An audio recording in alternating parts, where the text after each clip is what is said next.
¿Por qué algunos cristianos vivimos procesos de cambio y otros no? ¿Por qué un cristiano puede ser transformado a la imagen de Cristo y otros no? Y cuando hablamos de cambios, estamos hablando de cambios internos que se manifiestan externamente. Hay lo que se llaman conductas observables. Las conductas observables son los procedimientos que tiene una persona, el estilo de vida que tiene una persona, que no necesariamente hable de una transformación. Son conductas que uno va aprendiendo. Por ejemplo, uno dice, bueno, a la iglesia hay que llevar la Biblia. Me compro una Biblia y la llevo a la iglesia. En la iglesia tengo que vestirme decorosamente porque así es la costumbre, me visto decorosamente. En la iglesia no tengo que decir malas palabras, no digo malas palabras. En la iglesia hay una reunión cada domingo, estoy todos los domingos. Son conductas observables, pero no necesariamente eso habla de una transformación. Tiene que ver con un cambio de hábitos, que puede ser producto de una transformación profunda o no. Por ejemplo, otras religiones, por decir, por ejemplo, el Islam, oran 5 veces al día. Y en muchas de las instituciones académicas se les enseña de memoria el Corán, que es como para nosotros el Nuevo Testamento. Y uno puede decir, qué pasión. No, tiene que ver con conductas aprendidas. Saben que tienen que aprenderlo de memoria, saben que llamado a la oración, llamado a orar, hay que orar. Y se ponen a orar. Es decir, uno puede incorporar hábitos a la vida, pero lo profundo, si no se cambia, tarde o temprano se va a manifestar, ¿no? Se va a manifestar. Entonces, me gustaría en esta mañana que podamos pensar, creo que el tema es muy relevante, ha sido un tema de mi reflexión durante casi 10 años, y tiene que ver con esto de cómo cambiar, cómo experimentar o cómo vivir un proceso de una transformación realmente espiritual en nuestra vida, ¿no? Y que lo podamos evidenciar. Así que vamos a ir al texto. Tenemos acá.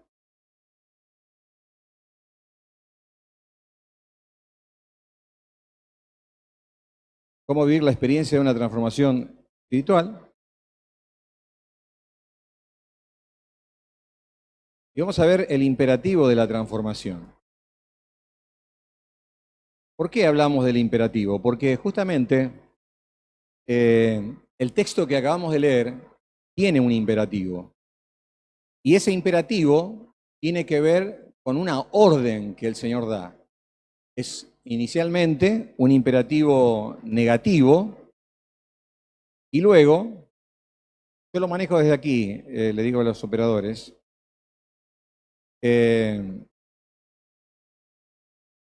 tiene que ver con un imperativo positivo que tiene que ver con la transformación. Cuando habla del imperativo negativo, dice no se conformen. Y eso está justamente en un verbo pasivo imperativo. Pasivo significa que yo no tengo que hacer, digamos, que tengo que ser receptivo, que la operación principal no es mía, aunque no me deja ausente, pero sí es una operación que viene, digamos, desde afuera, externa a mí, y yo estoy recibiendo los efectos de esa fuerza que se ejerce sobre mí. Y por eso dice, no se conformen. La idea es no tomar la forma de, dice, este siglo, podría traducirse esta era, este sistema que gobierna el mundo, las filosofías, las creencias, inclusive a un montón de modas, digamos que tal vez no sean aconsejables, hay otras que sí, pero no se conformen. Está hablando de alguien de que es muy permeable, muy dócil a ser influenciado por todo lo que le rodea. Es decir, la forma en que piensa el mundo, la gente no cristiana, todo lo que leemos en internet, en las redes sociales, por ejemplo, la manifestación, la sobremanifestación de la imagen. Por ejemplo, poner un versículo bíblico y sacarme una foto. O pongo el versículo bíblico o me saco una foto. Pero poner un versículo bíblico y poner mi foto es una forma de mostrar piadosamente mi imagen. Si yo quiero mostrar mi imagen, tengo que sacar una foto. Y si yo quiero poner un versículo, tengo que poner un versículo, por ejemplo. Pero en un mundo donde la imagen se está ofreciendo permanentemente, entonces uno sin querer dice, bueno, es una manifestación piadosa, pongo un versículo con mi imagen mostrando lo elegante o lo bello que puedo estar. Entonces, son formas que se van metiendo y uno no se va dando cuenta. Es como la vieja historia que se cuenta de la rana que la están calentando en aceite frío. Y entonces le ponen poquita temperatura y ellas se mueven dentro de la sartén. Después le van subiendo la temperatura, se va calentando la sartén, se va calentando el aceite, le suben un poquito más y ella no se da cuenta porque es tan lento el calentamiento que llega un momento que queda cocinada y muere sin percibir lo que estaba pasando. Y así sucede con la influencia de la cultura, de la sociedad, del sistema, que nosotros no nos damos cuenta y comenzamos a tener conductas que son copias, reflejos, imágenes que el mundo está proyectando y que yo las incorporo como naturales. La idea sería que uno pueda identificar que una cosa que uno está haciendo está mal y pueda erradicarla de la vida. Que uno pueda identificar lo que es nocivo y lo saque de la vida.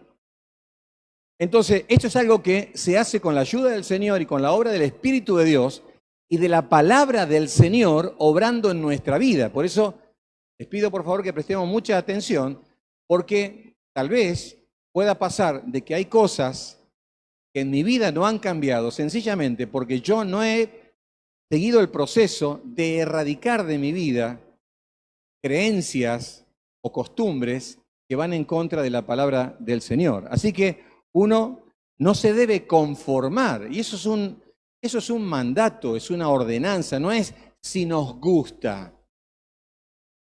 Conformarse, lo podríamos tal vez de alguna forma decir, es como si en un recipiente colocamos un líquido. El líquido se conforma, es decir, toma la forma del recipiente. De la misma manera, nosotros podemos tomar la forma del recipiente del mundo. Tal es así que puede pasar que un cristiano no se distinga del resto de las personas no cristianas. Eso significa que al no distinguirse está conformada. Habla igual, piensa igual, lo que se llama en la Biblia un cristiano carnal. Es cristiano, pero vive como si fuera un inconverso. Cuando nosotros nos convertimos al Señor, pasamos a tener en nuestra vida interior una especie de dos naturalezas o dos hombres, hablando de hombre en el sentido humano. El viejo hombre que expresa las actitudes egoístas y pecaminosas de Adán y reproduce la conducta adámica rebelde a Dios. Y la nueva vida en Cristo, que nos dice 2 Corintios capítulo 5, verso 17, que tenemos por unirnos a Él una nueva vida. Todo depende de lo que hagamos nosotros y de qué lugar le demos a Dios en nuestra vida, que una de esas vidas se va a manifestar más que la otra. Pero siempre va a haber una lucha en cuál de las dos se va a manifestar. Si mi vieja vida o mi nueva vida. ¿Está?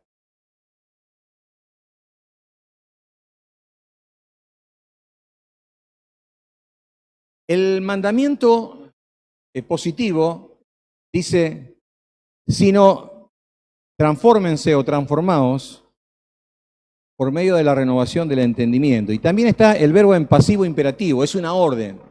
Dios nos ordena que cambiemos. tenemos que ser diferentes, tenemos que ser transformados. Dijimos que el modelo de nuestra transformación es el Señor Jesucristo, el hombre perfecto. Es decir, que una persona vive un proceso de transformación en la medida en que se parezca más al Señor. Si no se parece al Señor, que es la expresión plena de la perfección, no puede ser perfecto de la noche a la mañana, evidentemente. Ni en la tierra va a ser igual al Señor, pero sí entra en un proceso de transformación. Entonces, esta persona mutará espiritualmente. Esta persona cambiará espiritualmente. ¿Por qué? Porque deja que Dios obre en su vida. Entonces, es pasivo en este sentido de dejar que el Señor trabaje en el interior. En los devocionales que hemos hecho semanas atrás, una de las cosas que el escritor de los devocionales dice de que en los recónditos de nuestro espíritu, allí adentro, hay un montón de cosas a veces oscuras, un montón de como de fisuras espirituales, de pecados, de cosas internas que regulan muchas veces nuestras acciones. Y tenemos que pedir al Señor que penetre en las partes más insondables de nuestro corazón y nos muestre qué cosas hay que cambiar. Tal vez nosotros no vemos rasgos de egoísmo. Tal vez nosotros no vemos rasgos de rebeldía. Porque es como que nos acostumbramos. Y si nos comparamos con otros, digamos, bueno, yo no soy tan malo. Pero cuando yo me miro en la palabra del Señor, veo que Dios sí lo destaca y sí me ve. Y el tema es que yo me vea como Él me ve y no como yo creo que me veo. ¿Me siguen? Entonces, es muy importante que sepamos que Dios nos manda a no conformarnos al mundo, pero Dios nos manda a vivir una experiencia de transformación. Y el tema es, ¿por qué no cambia? ¿Por qué no se cambia? ¿Por qué parece como que a veces hay un entusiasmo primario de llevarse como un corcel el mundo por delante y decir voy a ser el mejor cristiano del mundo, esto y aquello, y después en el paso de los meses o de los años se diluye todo eso y se queda igual o peor después porque hace cosas que antes no hacía? ¿Qué pasó allí adentro del corazón? No se vivió un proceso de transformación de la vida.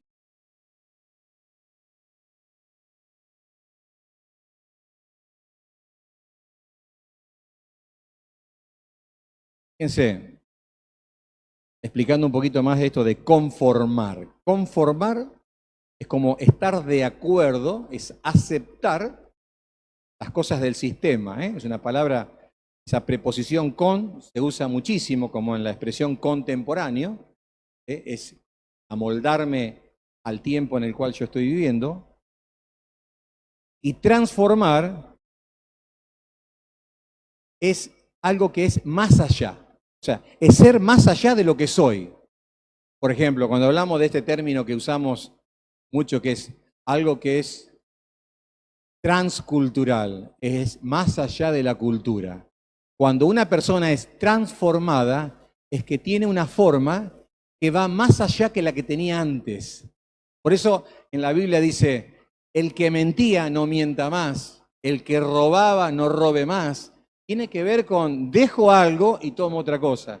También tiene que ver con no solamente dejar, sino con tomar. Pablo habla de vestirse del nuevo hombre, vestirse de amor, de misericordia. Es decir, uno tiene que desvestirse de cosas malas, pero tiene que incorporar cosas nuevas y diferentes. Por ejemplo, fijémonos en esto, ¿no? El cambio de la oruga en una mariposa. Este ejemplo siempre lo hemos dado, pero no tiene que ver ni una cosa con la otra. Y justamente la palabra transformación que usa aquí Pablo es la misma palabra que se utiliza en Mateo cuando Jesús se transfigura. Cuando Jesús se transfigura, dice que sus vestidos se hicieron blancos como la nieve, el rostro era como el del sol en el día cuando está con toda su fuerza. Es decir, que el Jesús que se veía en la transfiguración, no era el mismo Jesús que estaba con ellos hace una hora atrás. Vivió un proceso de transformación. ¿Por qué? Porque desde adentro la gloria del Señor se manifestó e hizo que Él se viera en su aspecto diferente.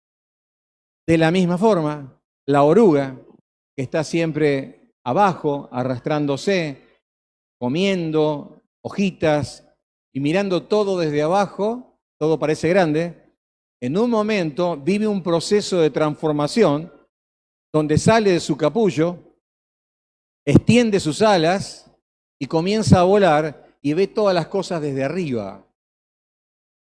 Eso es metamorfosis. Metamorfosis es transformación. Cuando una persona cambia y uno se asombra y dice, no puede ser que esta persona haga esto. Fue lo que, por ejemplo, se decía del apóstol Pablo. Cuando el apóstol Pablo se convierte al Señor y él se acerca a los cristianos, muchos se alejaban diciendo, no, esta es una artimaña de él para luego meternos presos. Porque él se dedicó a perseguir a los cristianos, a que los cristianos maldijeran a Dios, negaran a Dios, los metió en la cárcel. Es decir, que fue un hostigador del cristianismo. Cuando él se convierte al Señor, todos dudaban, pero él comenzaba a hablar públicamente del Señor y pudo mostrar a través de su vida una transformación. El Saulo no era el mismo que Pablo. Hubo un cambio en su vida. Hubo realmente un cambio, que no fue un cambio de, bueno, yo era un judío, ahora soy un judío cristiano. Fue mucho más que eso. Fue un cambio interior.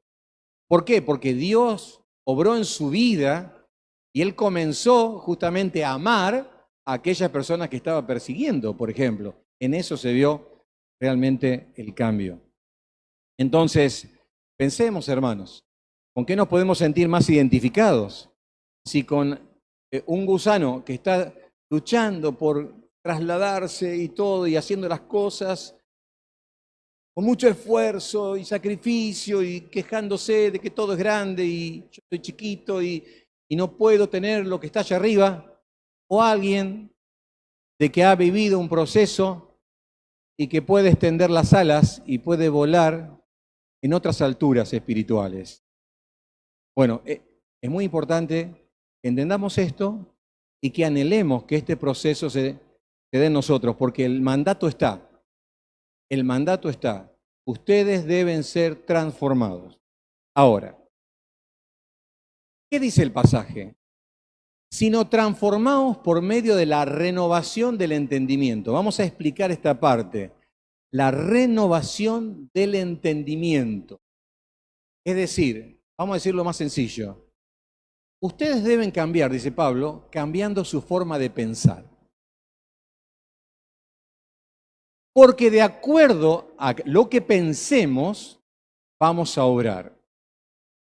Si yo tengo una creencia de algo, esa creencia va a regir mis decisiones y mis acciones. Por eso es muy importante qué es lo que tenemos adentro. A veces uno no es consciente de lo que cree sobre determinadas cosas, pero que lo cree, lo cree. Porque las acciones parten de las creencias internas que tenemos, de nuestra forma de pensar. Si nos ponemos a analizar, muchos de nuestros comportamientos parten de una idea. Por ejemplo, si yo quiero juntarme con mis amigos, mis vecinos a tomar mate, y lo quiero hacer todos los días, eso parte de una idea profunda y una creencia que tengo en mi corazón, que la vida social es algo muy importante para mí. Y como lo considero que la vida social es muy importante y es un valor para mi vida, lo que hago es, vení a casa a tomar mate, mira, preparé una rica torta, vení, por favor, vamos a charlar, contame cómo te fue en el médico. Siempre creamos una excusa porque creemos que eso es algo muy importante. Por ejemplo, ¿por qué a veces los padres quieren que los hijos estén cerca de ellos? Eso parte de una creencia profunda. ¿Cuál es la creencia profunda? Como decía el antiguo adagio de los Campanelli, no hay nada más lindo que la familia unida.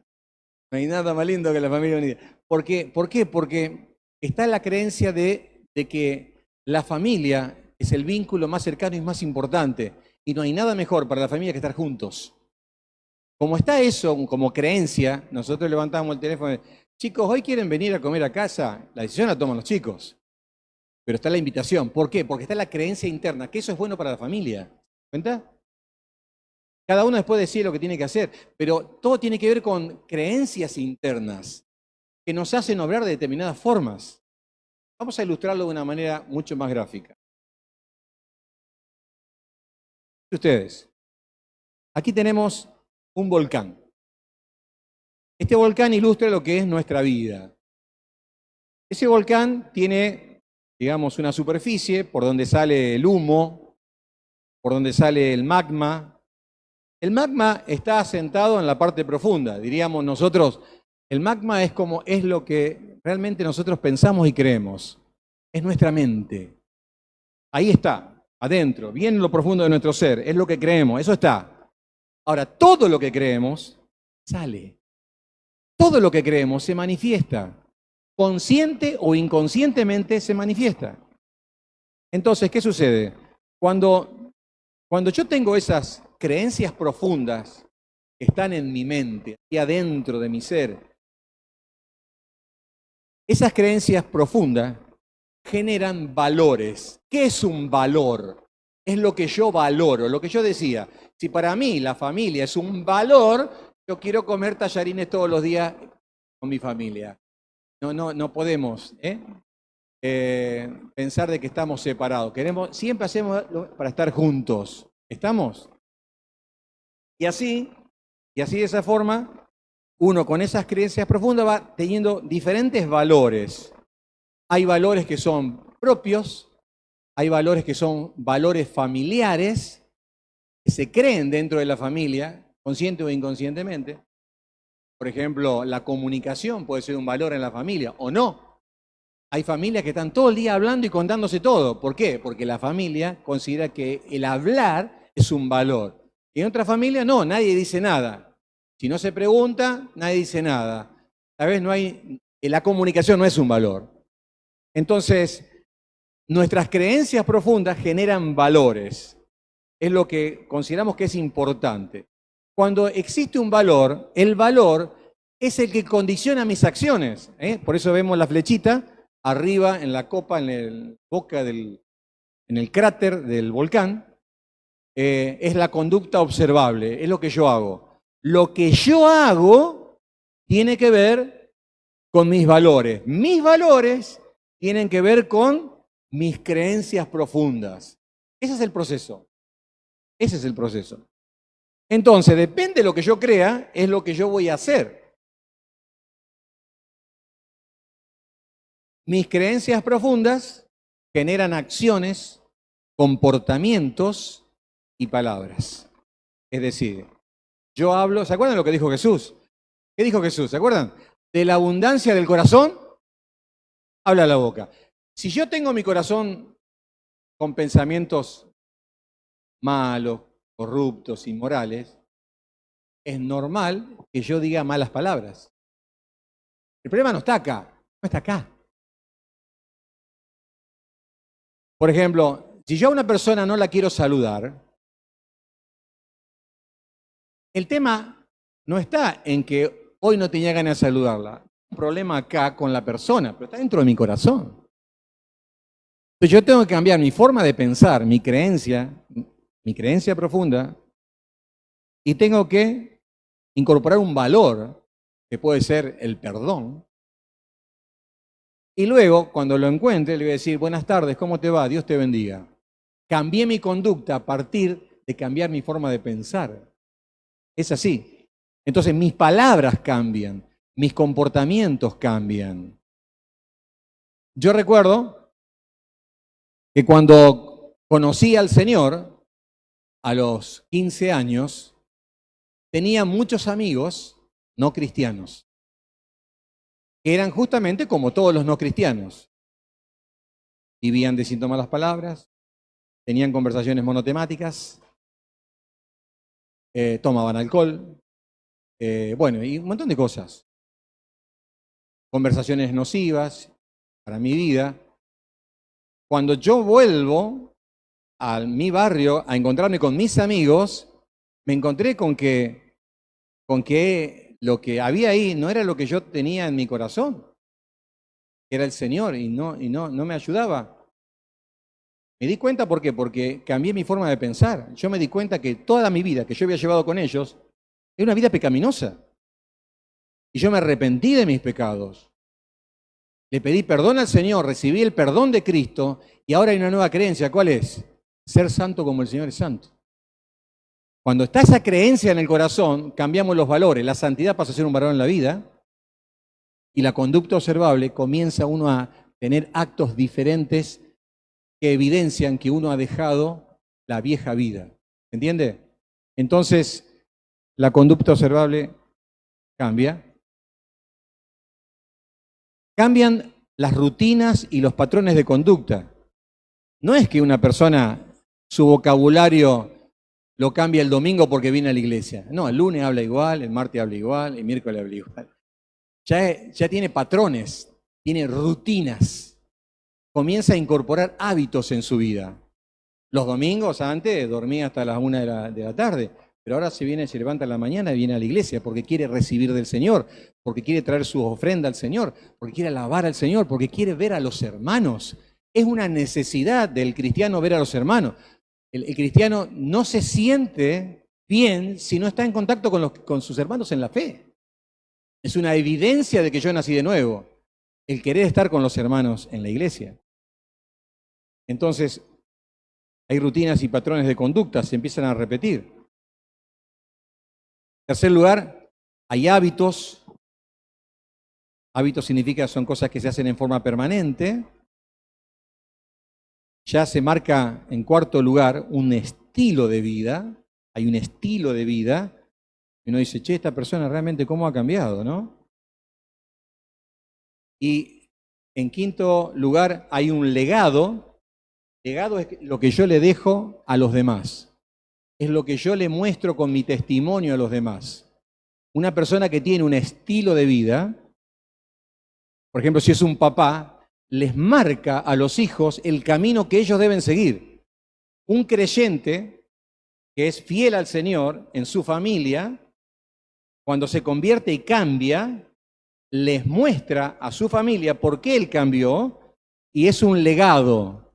Él les muestra el ejemplo de vida que ellos tienen que seguir. Entonces, dejar un buen legado es una de las cosas más maravillosas que podemos hacer en nuestra vida, aún después de muertos. Y en último lugar, un destino. Un destino. Cuando una persona cambia, tiene un final diferente. Y eso tenemos que creerlo. No es lo mismo ser fiel a Dios que no ser fiel a Dios. No es lo mismo, ni acá ni en el cielo. Las recompensas del cielo no van a ser las mismas para todos. El servicio al Señor que vamos a hacer en el cielo, porque la Biblia dice que en el cielo sus siervos le servirán, o sea que en el cielo vamos a servir al Señor, las responsabilidades que Dios nos dará en el universo, un universo sin pecado, será de acuerdo a nuestra fidelidad aquí. Así que las personas que nos hemos comportado como corresponde, evidentemente también disfrutaremos de los beneficios de esto, no solamente aquí en bendiciones terrenales, sino también en el cielo. Ahora, la forma en que procedemos. Vamos a dar un ejemplo de cómo funciona esto. Vamos a suponer que nosotros tenemos una creencia profunda en nuestra mente que es: yo amo al que quiero. Y el que no, chao. Vos no me querés, chao. Yo amo al que quiero. Esto es un pensamiento mundano. ¿Qué dice la Biblia? Que hay que amar al prójimo como a nosotros mismos, ¿verdad? ¿Qué dice el Señor en Mateo? Que a nuestro enemigo, ¿qué hay que hacer? Hay que amarlo. Al enemigo, si tuviere hambre, dale de comer. Si tuviere sed, dale de beber. Entonces, eso es lo que me dice la Biblia. Ahora, vamos a suponer que mi creencia es: yo amo al que quiero, yo elijo, a este lo quiero, a este no lo quiero, de este hablo bien, de este hablo mal, a este lo saludo, a este no lo saludo. El Señor me dice no, a todos, pero yo digo no. Entonces, ¿qué es lo que sucede? El valor que se genera en mí, si yo selecciono, es un valor de selectividad. Es decir, la selectividad es un valor para mí. Bueno, a este no lo quiero. Listo, ya está. No lo invito para mi cumpleaños. A este tal cosa. A este no, a este no lo saludo. Se transforma en un valor el ser selectivos. La conducta observable, ¿cuál sería? Bueno, yo perdono al que quiero. A este lo perdono porque lo quiero y a este no lo perdono, por ejemplo. Yo la perdono más. Un patrón de conducta que se incorpora a la vida sería discriminar a esa persona. Con vos quiero tener comunión, con vos no quiero tener comunión. Con vos trabajo para el Señor, con vos no trabajo. Hábitos que se generan. Y bueno, el hábito puede ser hablar mal de otros, porque yo quiero a quien quiero. Cuarto lugar, el estilo de vida sería amistades exclusivas. Somos el grupo de los 4, de los 3. Nadie más entra acá. Quinto, el legado, resentimiento. Entonces, enseñamos a los demás, a nuestros hijos, o enseñamos a las personas nuevas en la fe, ellos también pueden hacer lo mismo con otras personas, que pueden tener estas amistades exclusivas y se genera un resentimiento contra aquellas personas que nosotros no aceptamos. Y entonces, el destino que sería la soledad. Esta persona está destinada a vivir solo, porque no está integrado a la comunidad de las relaciones interpersonales entre los hermanos. Vamos a dar otro ejemplo. Podemos dar millones de ejemplos, pero tomamos este ejemplo. Por ejemplo, vamos a suponer que una creencia sea: el sexo es una expresión de amor en cualquier etapa de la vida. Una creencia. ¿Está afuera la creencia esa? ¿Te gusta? Dale. Entonces toma pastillas, usa preservativo o abortá. Pero si vos la estás pasando bien, hacelo. Cuando una persona se convierte, por ejemplo, si un novio y una novia se convierten al Señor y practicaban relaciones sexuales antes de convertirse al Señor, ya no tienen que hacerlo más. Porque eso tiene que ver con la vida lejos de Dios. Ahora se ha convertido al Señor y el Señor dice: dejará el hombre a su padre y a su madre, se unirá a su mujer y los dos serán una sola carne. Serán una sola carne y tendrán la vida marital una vez que ellos salgan de la vida que llevaban con sus padres, con su familia, y se unan haciendo un pacto delante del Señor, se casan. A partir de allí tienen la libertad de tener una vida íntima como corresponde, cuerpo, alma y espíritu. Pero antes no, antes un pecado. Se le llama en la Biblia fornicación. Y si es con una persona casada, se le llama adulterio. Es así, clarito. Entonces, una persona que cae en un pecado de fornicación, esto hasta puede traer un embarazo y todo lo demás, hoy en el mundo felicita a una persona porque lleva adelante las consecuencias de lesiones que tomó y demás. Está bien, no hay que abortar, hay que amar al bebé, el bebé no tiene la culpa, pero no es algo honroso lo que la persona hizo. La vida que nace es una vida preciosa que hay que cuidarla y amarla, pero el pecado es pecado. Se le llama fornicación. Relaciones sexuales antes del matrimonio es pecado. Punto. Ahora, si yo en mi mente creo que yo lo puedo hacer cuando quiera, con quien quiera, aún estando casado, total no voy a dejar a mi esposa, yo la amo, aunque sea con mi mente, porque las relaciones sexuales se pueden ser mentales, eso se llama adulterio espiritual, también es un pecado. Entonces, si yo creo que está bien, total, yo no hago mal a nadie, es un pensamiento.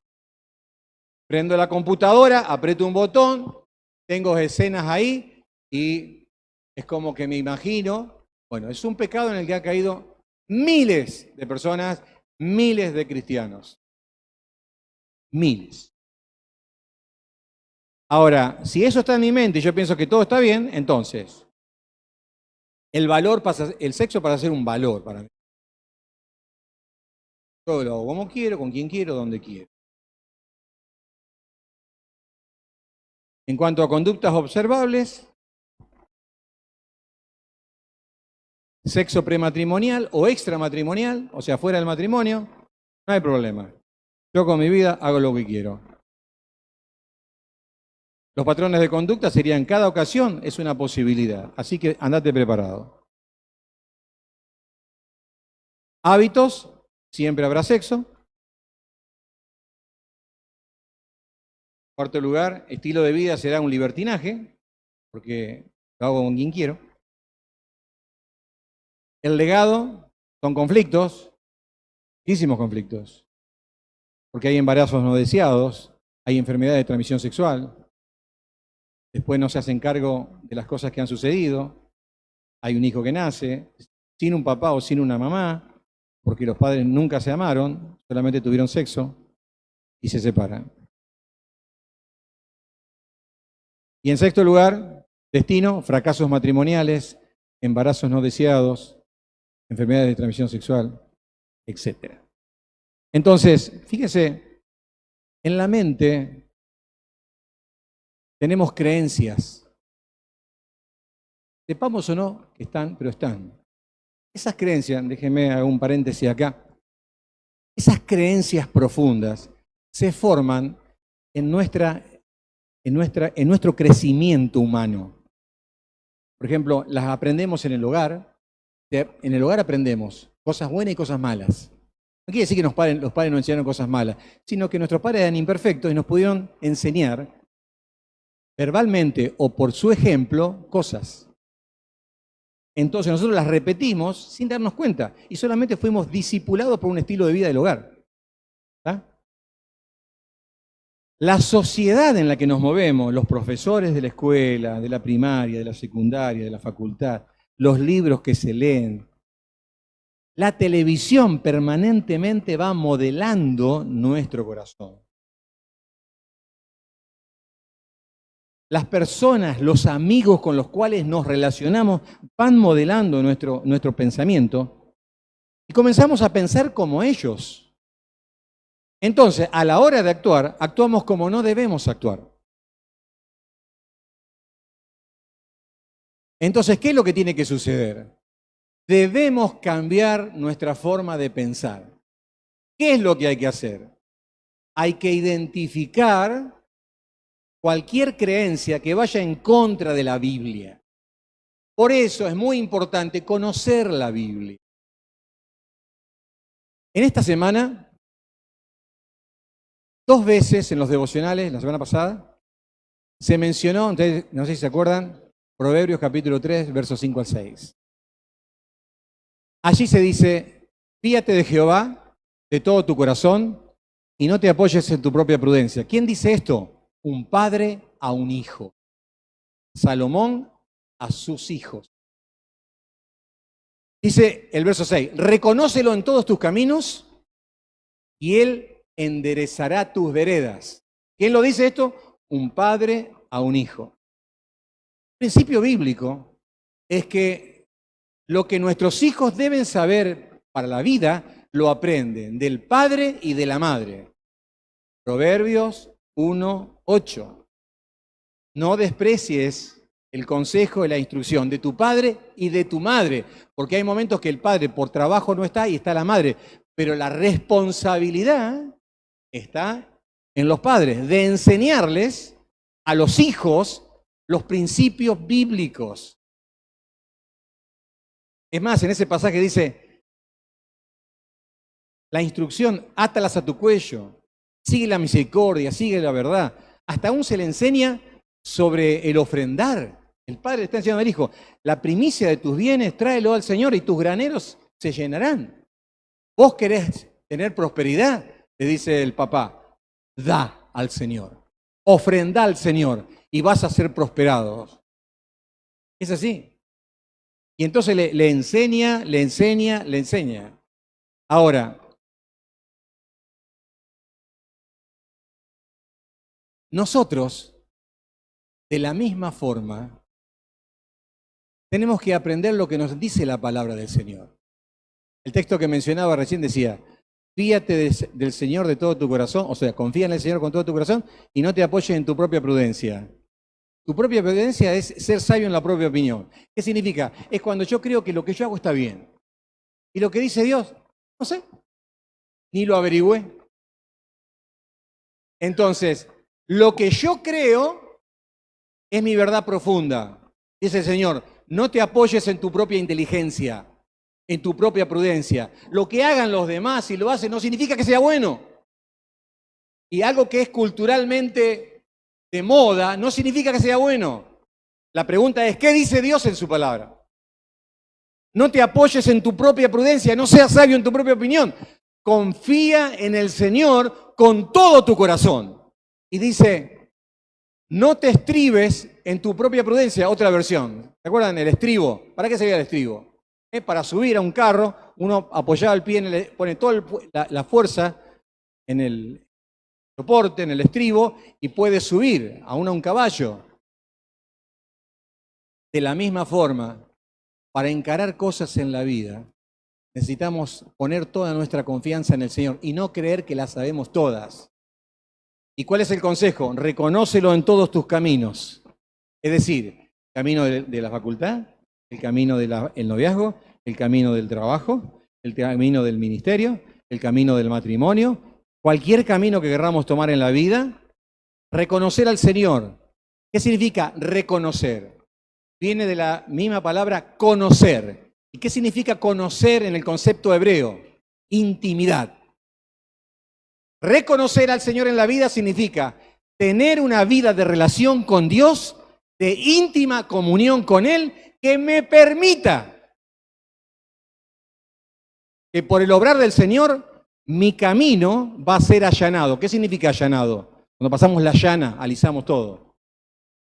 Dios allana el camino, significa que limpia el camino de aquellos que dependen de Él en todas las cosas de la vida. Entonces nosotros tenemos que decidir, ¿cómo voy a vivir la vida? ¿Dependiendo en íntima comunión con el Señor para que Él allane mi camino?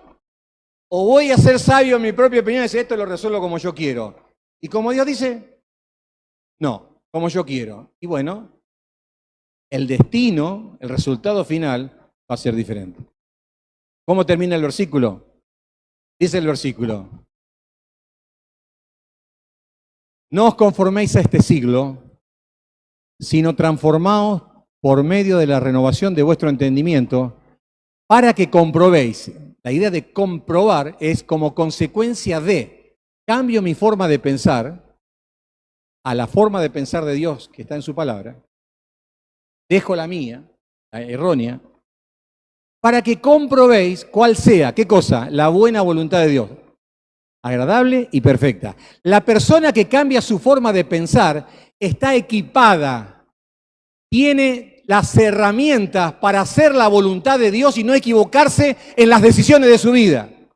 Y va a hacer la voluntad de Dios que es buena, que es agradable y que es perfecta. Cuando nosotros nos equivocamos y tomamos decisiones malas en nuestra vida, es justamente porque estamos haciendo las cosas a nuestra manera, no a la manera del Señor. La consecuencia de pensar, por eso Pablo dice que tenemos la mente de Cristo. ¿Qué significa que tenemos la mente de Cristo? Que podemos llegar a pensar como Cristo si tenemos una relación con Él.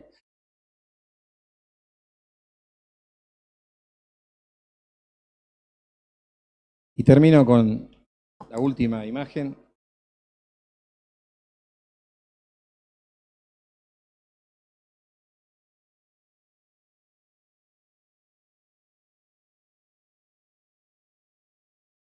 Colócame la diapositiva porque de aquí no hay conexión.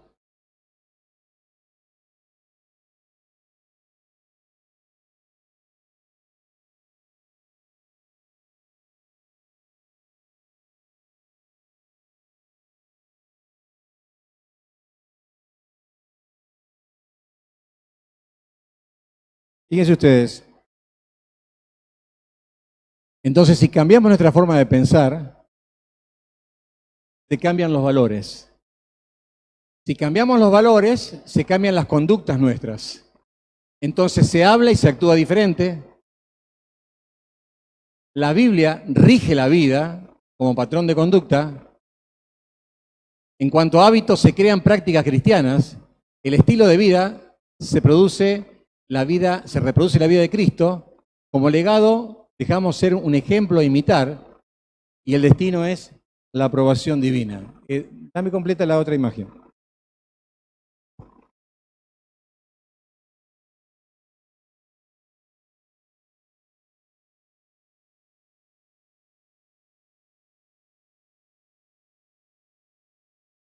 Este texto dice: somos humanos, pero no luchamos como lo hacen los humanos. Usamos las armas poderosas de Dios, no las del mundo, para derribar fortalezas del razonamiento humano y para destruir argumentos falsos, con los que son las creencias profundas. Destruimos todo obstáculo de arrogancia que impide que la gente conozca a Dios. Capturamos los pensamientos rebeldes, que son las creencias profundas, y enseñamos a la persona a obedecer a Cristo, que es la renovación del entendimiento. Tal vez este versículo en breve lo podamos estudiar y aplicarlo en forma personal, en nuestra vida. Una más, ¿puede ser? Otra. Entonces, nos queda a nosotros la decisión de pensar como nosotros o pensar como el Señor. Para saber pensar como el Señor, tenemos que conocer la palabra de Dios. Aparte de hacer nuestro devocional diario, tenemos que leer la Biblia, tenemos que conocer la palabra de Dios. Si no, nunca vamos a cambiar. Y cada vez que leamos la palabra del Señor y nos demos cuenta que esto no lo estamos cumpliendo, es el momento entonces de arrepentirnos e incorporar esta nueva creencia en nuestra vida. Vamos a orar en esta mañana al Señor, que Él aplique por su Espíritu esto en nuestro corazón y nos lleve a analizarnos en su presencia cómo está nuestro corazón delante del Señor. Señor, te damos gracias porque pudimos analizar levemente, superficialmente, este versículo tan importante de tu palabra. Quisiéramos pedirte perdón por nuestros pecados y quisiéramos que nos ayudes a vivir una transformación profunda en nuestro ser. Que podamos tener e identificar cambios en nuestra vida por cambiar nuestra forma de pensar. A fructificar esta palabra tuya en nuestros corazones. En el nombre de Jesús. Amén.